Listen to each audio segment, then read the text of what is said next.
Bon, je vais me passer un petit coup de soufflette. Mine de rien, ça fait 6 mois qu'il est fini. Donc, dans la grange, entre le ponçage et tous les travaux qu'il y a eu, effectivement, il a pris pas mal de poussière.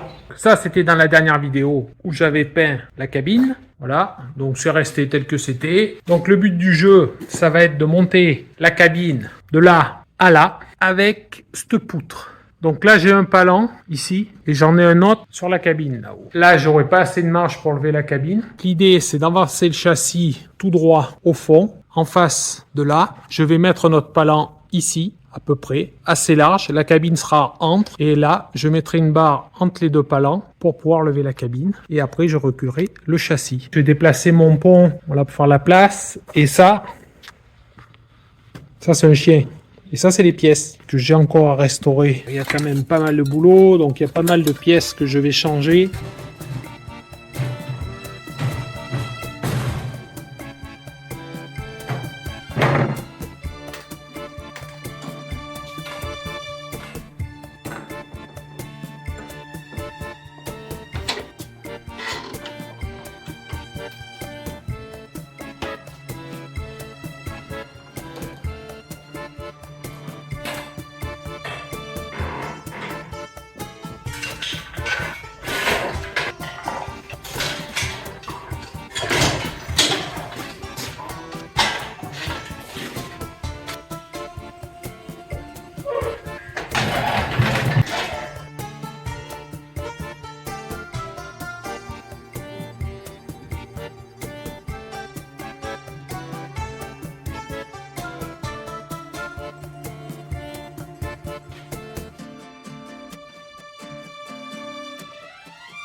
Je l'ai mis comme ça parce que le levier de vitesse, il est très haut. Et comme ça, en reculant, le levier de vitesse va passer à ce niveau-là, devant la calandre, ce qui m'évitera de trop lever la cabine. Parce que si je veux le faire passer dans l'autre sens, par derrière, je n'aurai jamais assez de hauteur.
J'ai mis les deux palans. Bon, ce qui est marrant, c'est que le petit, il est pour 1 tonne et le gros, il est pour 1 tonne. Donc à l'époque, il faisait des choses assez grosses. Voilà, donc je sais pas si on peut voir la dimension de la chaîne de celui-là. Voilà, par rapport à ma main, c'est quand même gros.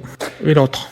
Voilà, donc ils ont la même charge. J'ai mis ça à peu près à 30 cm de la cabine pour éviter de faire frotter les chaînes dessus. Et ce que je vais faire là, c'est que je vais passer une barre qui va aller ici et rejoindre donc l'autre crochet. Pour pouvoir prendre ça dans ce coin, ça devrait être assez équilibré, sinon je trouverai une autre solution. Je vais sortir la cabine parce que j'ai mes mesures maintenant de toute façon et je veux fixer mes ailes avant.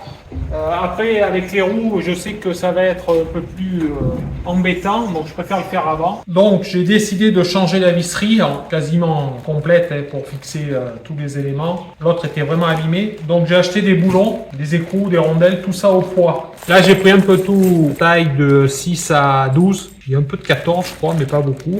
Donc c'est la grosse résistance, les 10.9. Après j'ai pris des rondelles, des écrous, de l'éventail, des grosses rondelles plates.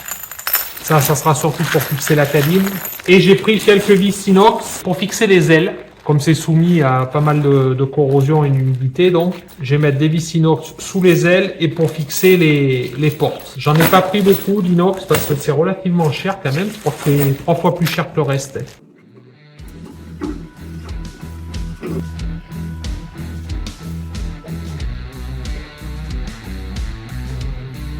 Ça, c'est tout ce qui est joint de porte, joint de pare-brise. Donc, le joint de pare-brise collé en plus, c'est sympa. Donc, je vous mets le lien de l'entreprise dans la description. N'hésitez pas à aller voir. Ils font des kits à peu près pour toutes les vieilles marques françaises. Donc, ça, c'est ce que je vais faire. Ça, c'est on va dire que c'est un joint, mais c'est pas trop un joint d'habillage qui va entre les ailes et la carrosserie, là-bas. Donc. Et ça, il va falloir que je le perce. Donc c'est une matière, je pense que c'est plus esthétique, c'est pas trop étanche.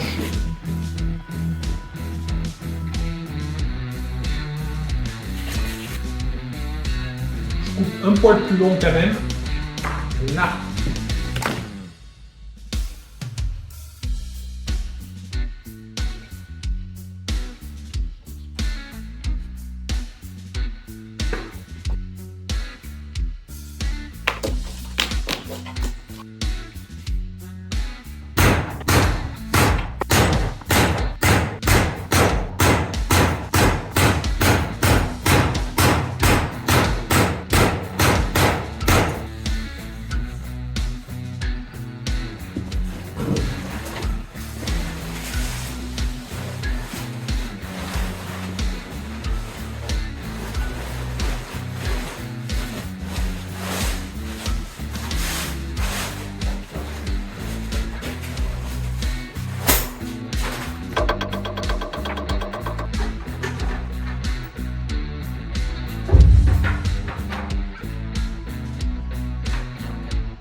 Et voilà pour la deuxième. J'ai récupéré un étai de maçon. Je vais m'en servir pour faire un support pour pouvoir lever la cabine. Donc le but, c'est de le mettre ici.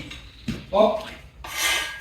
Donc un anneau là et un anneau là-bas. Et faire un trou là dans la tige pour pouvoir verrouiller le système. Et après, je mettrai... je sais pas ce que je vais faire, soit des protections là pour pas abîmer la cabine. Ça devrait être assez solide, que ça soit ça ou la poutre. La cabine n'est pas très lourde.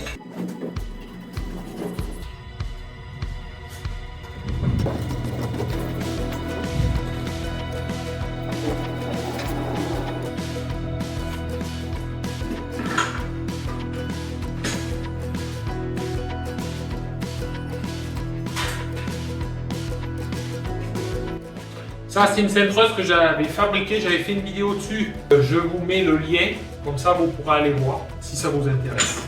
Donc, je vais m'en servir pour faire mes attaches, pour fixer sur l'étai là.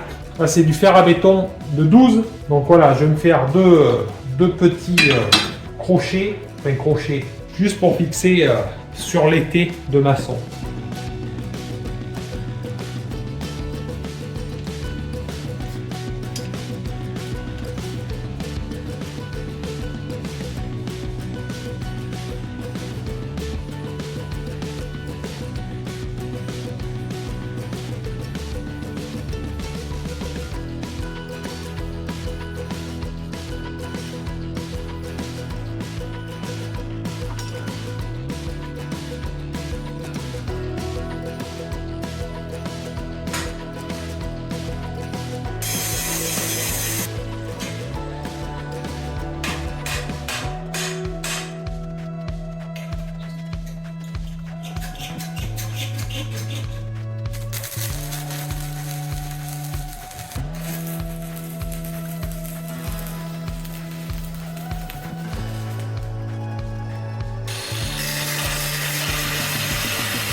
Bon voilà, c'est pas la peine de trop s'embêter, hein.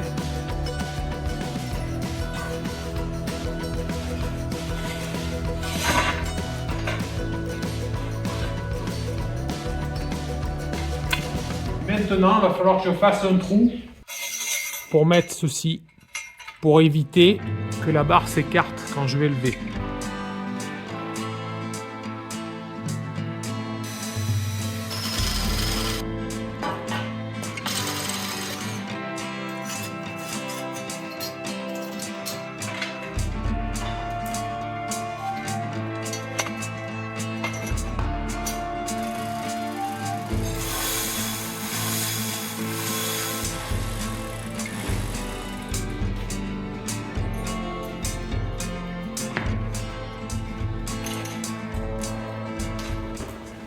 Ça bougera pas.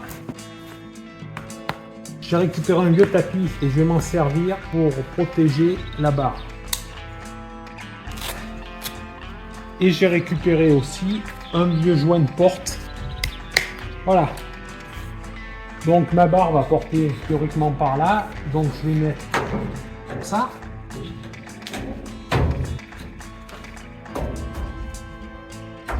Comme ça, protection. Et je mets l'autre protection sur la barre. Théoriquement, ça devrait être bon.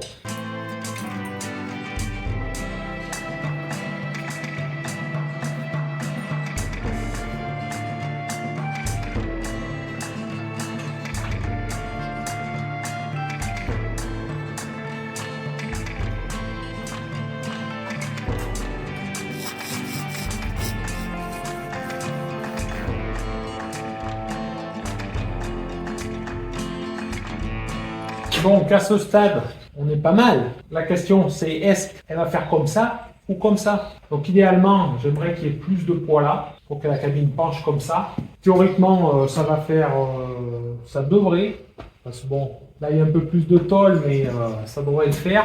Si ça fait pas, ben, je vais rajouter un peu de poids là pour essayer de l'équilibrer. Le tout, c'est d'y aller très doucement, pour pas la faire tomber bien sûr, et parce qu'il va falloir que je la lève relativement haut quand même, pour passer là-dessus.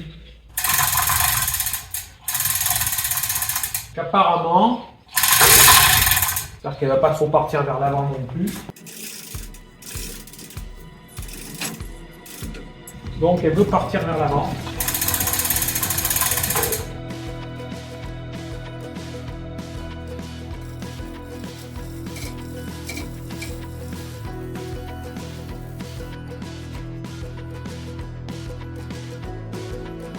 Mais là c'est pas mal. On va y aller gentiment.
Je vais renvoyer l'ascenseur à Vincent Reynaud. Dans sa dernière vidéo, il m'a fait un peu de publicité, donc j'en profite pour lui en faire un petit peu. Donc si vous aimez la mécanique, il a reconstruit une Mini à partir de 5 épaves qu'il a trouvées dans le maquis. Rien que ça. Donc c'est relativement impressionnant. Donc là, il a fini toute la construction, donc à partir d'épaves. Et là, il va attaquer la restauration. Je pense qu'il ne va pas tarder à me rattraper, vu l'allure où il va. Et contrairement à moi, lui, il s'y tient. Il fait une vidéo par semaine, tous les samedis matin. Donc je vous mets le lien de sa chaîne là dans la description. N'hésitez pas à y aller. Un monstre est né. Ça a la gueule, Marcel. Donc après, j'ai remonté les portes. Alors je ne sais pas si je mets les portes dessus et je remonte les vitrages et tout après, donc sur le camion. Je me demande, parce que l'idée c'était de refixer les portes pour que quand je vienne mettre les vitrages dedans, les joints et tout, voilà, elles ne bougent pas et je ne veux pas les abîmer, peut-être, je ne sais pas encore. Je vais voir, je vais essayer. Donc il reste encore pas mal de boulot, même si déjà ça commence à bien prendre forme. Comme je vous ai montré, j'ai pas mal de pièces à restaurer, pas mal de pièces à commander. C'est la pagaille organisée qu'on appelle. Voilà, donc là j'ai plein de pédaliers, j'en ai 3. Je ne sais pas lequel je vais refaire. J'ai un kit de restauration. Le crochet d'attelage, il est là, il faudra que je le restaure aussi. Toutes les tôles d'intérieur, les leviers, le boîtier, volant, tout ce qui est faisceau électrique est ici en pagaille. Mais de toute façon, je vais le faire complètement à neuf. Abonnez-vous si vous voulez pas manquer d'épisodes, parce que YouTube des fois fait des petites blagues. Après, j'ai le plateau à faire aussi derrière. Bon, dites-moi ce que vous en pensez dans les commentaires. Il va pouvoir y passer au-dessus des souches, celui-là.